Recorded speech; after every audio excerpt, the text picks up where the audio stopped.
విజయవాడ ఇంద్రకీలాద్రిపై శాకంబరి మహోత్సవాలు ప్రారంభమయ్యాయి. ప్రకృతి స్వరూపిణిగా కొలిచే కనకదుర్గమ్మ అమ్మవారు 3 రోజుల పాటు కూరగాయలు, ఆకుకూరలు, పండ్లు, డ్రై ఫ్రూట్స్ తో ప్రత్యేక అలంకరణలో భక్తులకు దర్శనమివ్వనున్నారు. ఎల్నినో ప్రభావంతో కూరగాయల కొరతున్న ఉత్సవాలకు ఎలాంటి లోటు లేకుండా దేవస్థానం భారీగా కూరగాయలు, ఆకుకూరలు, పండ్లను సేకరించింది. ఇక్కడ కేజీ చీరలు కొంటే అర కేజీ చీరలు ఫ్రీ అంట. మంగళ్య షాపింగ్ మాల్ కేజీల్లో సేల్, టన్నుల్లో ఆనందం. విజయవాడ ఇంద్రకీలాద్రిపై శాకంబరి మహోత్సవాల సందడి మొదలైంది. ఈ నెల 29 వరకు 3 రోజుల పాటు కనకదుర్గమ్మ అమ్మవారి సన్నిధిలో శాకంబరి ఉత్సవాలు వైభవంగా నిర్వహిస్తున్నారు.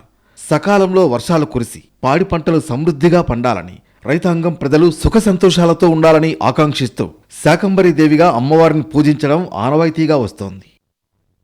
ప్రకృతి స్వరూపిణిగా కొలిచే అమ్మవారిని ప్రకృతిలో లభించే వివిధ రకాల కూరగాయలు, ఆకుకూరలు, పండ్లతో ప్రత్యేకంగా అలంకరించనున్నారు. 3 రోజుల పాటు 3 విభిన్న అలంకరణల్లో అమ్మవారు భక్తులకు దర్శనమివ్వనున్నారు.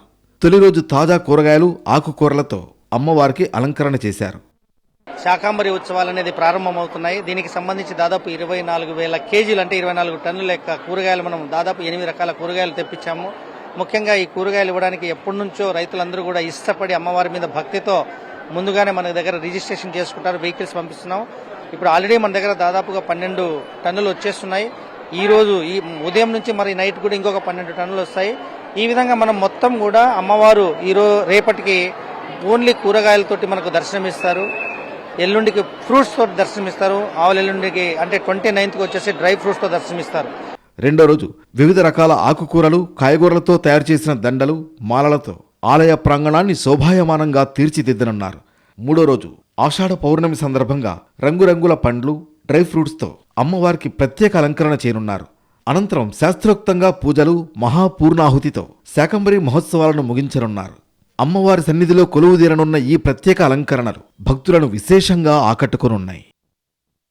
రేపు ఎల్లుండి ఎల్లుండి ఈ శాకంబరి ఉత్సవాల్లో కూడా ఎంతమంది భక్తులు వచ్చినా కూడా మేము ఇదే విధంగా వాళ్ళందరికీ అన్ని వసతులు ఏర్పాటు చేసి అన్నీ కూడా చేసి వాళ్ళు ఆనందంగా వెళ్ళేటట్టుగా మా యొక్క పనే అది, మేము చేయాల్సిన మా డ్యూటీ అది. భక్తులు ఎవ్వరూ ఇబ్బంది పడకుండా దర్శనం చేయించాల్సిందే మా బాధ్యత. అదే ముఖ్యమంత్రి వాళ్ళు మాకు ముందుగా చెప్పింది. అదే పనిలో మేము ఉంటాము తప్పకుండా. ఈ ఏడాది ఎల్నినో ప్రభావంతో వర్షాలు తగ్గి మార్కెట్లో కూరగాయల లభ్యత తగ్గినా శాకంబరి ఉత్సవాలకు ఎలాంటి లోటు రాకుండా దేవస్థానం ప్రత్యేక చర్యలు చేపట్టింది. ప్రత్యేక బృందాలను ఏర్పాటు చేసి రైతులు, వ్యాపారుల నుంచి కూరగాయలు, ఆకుకూరల్ని విరాళాలుగా సేకరించింది. ఇప్పటికే సుమారు 32 టన్నుల కూరగాయలు, ఆకుకూరలు ఇంద్రకీలాద్రికి చేరుకున్నాయి. మరోవైపు విజయవాడ కేదారేశ్వరపేట హోల్సేల్ పండ్ల మార్కెట్ నుంచి మరో 4 టన్నుల పండ్లు కూడా రానున్నాయి. రైతులు, వ్యాపారులు భక్తితో సమర్పించిన కూరగాయలు, పండ్లు వృధా కాకుండా దేవస్థానం ప్రత్యేక జాగ్రత్తలు తీసుకుంటోంది.